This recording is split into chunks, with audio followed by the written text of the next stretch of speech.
It's Wednesday, that means we've got a new episode of What If, so let's talk about it.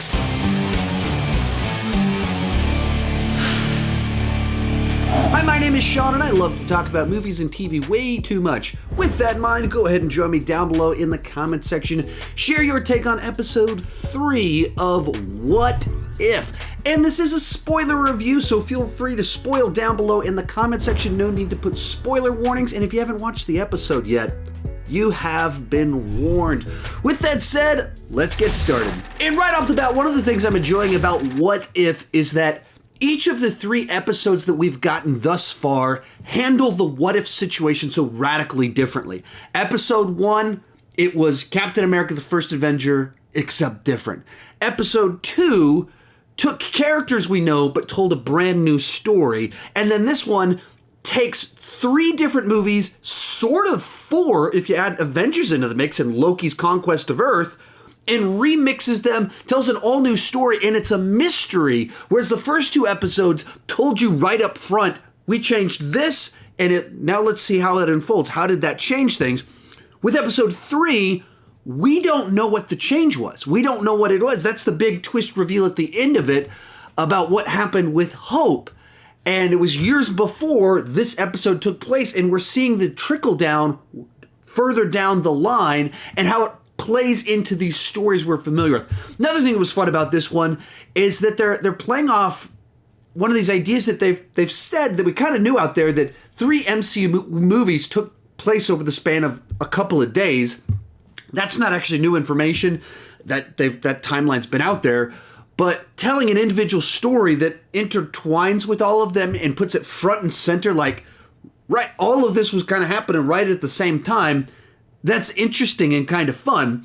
And so I just enjoyed that about the episode. And then from there, the simple fact that it was a mystery, that I bought into it. It's like, okay, it's starting off. And when I saw this one for the first time 2 weeks ago with the press screening, and we didn't have the titles for the episode. So I didn't know where it was going. So when they gave the shot to Tony Stark and he fell over, I was like, is this a zombie episode? Is this where the zombies come from? And then it's like, wait, Tony's dead? Where are we going with this? What is this episode? And then you're watching it, and a few scenes later, they kill off Thor. Like, what? Like, it's actually shocking to me. So when they announced the title of this episode yesterday, it's like spoiled that for the audience via the title of, like, what if the Earth's Mightiest Heroes were dead or killed off or whatever. I actually was disappointed for you guys that you didn't get as pure of an experience as I did of, like, I just watched it and I was like, oh, I guess Black Widow's going to be the last man standing. Nope, that's not what happened at all. And so it was, kind of this mystery building up to this payoff that, revealed who the killer was, but also revealed what happened, what changed in the past. And I just thought that was a neat little touch to do it in that manner. Some more fun details with the episode. It's a dark story. You're literally watching a Marvel movie about the Avengers where the plot is all of them get killed off. Like, that's the full plot of it. It's like, let's just watch all of them die and then reveal who did it. But while it is this dark alternate timeline, it keeps a really nice, fresh sense of humor. I've actually seen the episode 3 times now, and watching it for the 3rd time right before filming this video, they just noticed how much it keeps this pace. About once every 90 seconds, there's some little line of dialogue. Every couple of minutes, some little line of dialogue that lightens it just enough, plays off the changes in the story, some solid little lines about just how pretty Chris Hemsworth is, and all of them, and I thought they worked really nicely. And then with the storytelling itself, I think they did some pretty clever little things with the order in which they decided to have things unfold and when things happened. And so when you get to the moment in time where Black Widow's on the phone and she says, it's all about hope, it's all about hope, they structured the episode in a way where they've primed our minds, where our minds have opened up the Hulk file.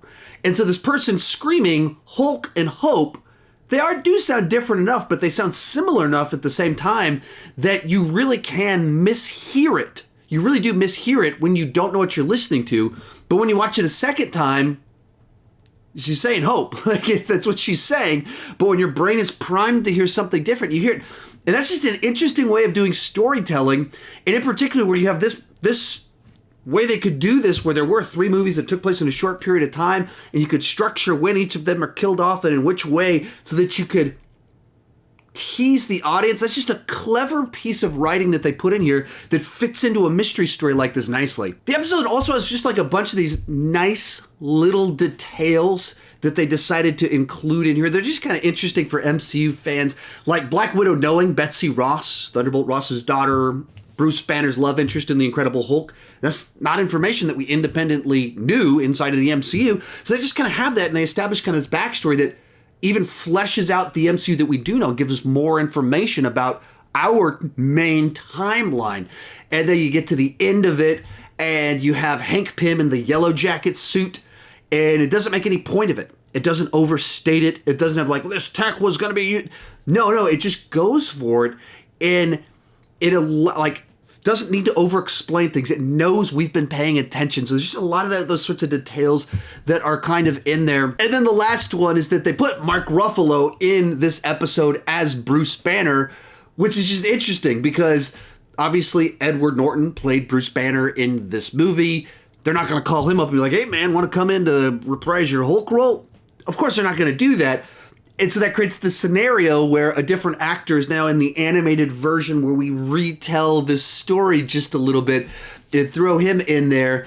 And it kind of stands out because Edward Norton and Mark Ruffalo are playing the exact same character in the same continuity, but they bring such different energies. They have such different vibes as actors. And so it just kind of stands out a little bit. And one final positive on here, as I've said with the previous 2 episodes, I just really appreciate how they end each of these episodes as a cliffhanger for what could be next.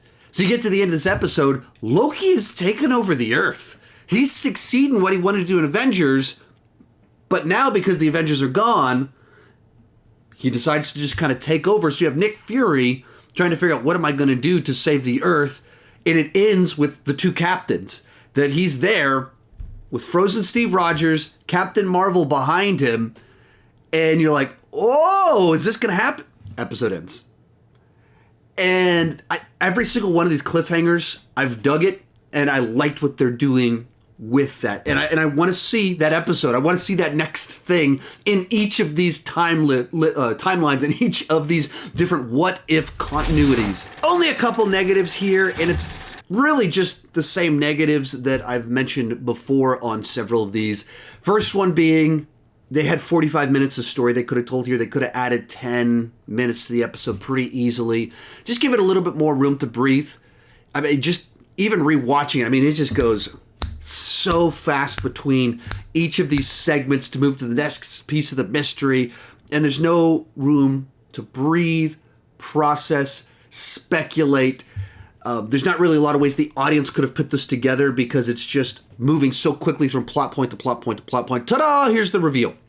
And I think if you stretched it out, I think you could have thrown more clues in there that would have helped the audience to be able to piece it together in some way. I don't know what that would have been, but more time potentially would have allowed for it to make the ending feel more legitimately earned.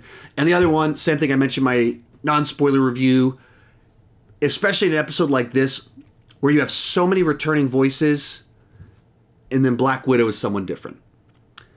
And Bruce Banner is voiced by Mark Ruffalo, not Edward Norton. And there's some of those details that it's not that the person that replaced ScarJo did a bad job. She didn't. She did a perfectly fine job. And it's not that they shouldn't bring people back, but the specific mix they kind of have on some of this stuff, especially like watching the first time, I'm trying to go, is that the same person? Did they get a voice actor? I'm doing that stuff, and that means the mixture that they have is distracting. And that's not good. I shouldn't be focused on it. It is a nitpick of sorts, but it is a legitimate criticism if I'm distracted while watching it because I'm trying to figure out whose voice is real and whose voice isn't.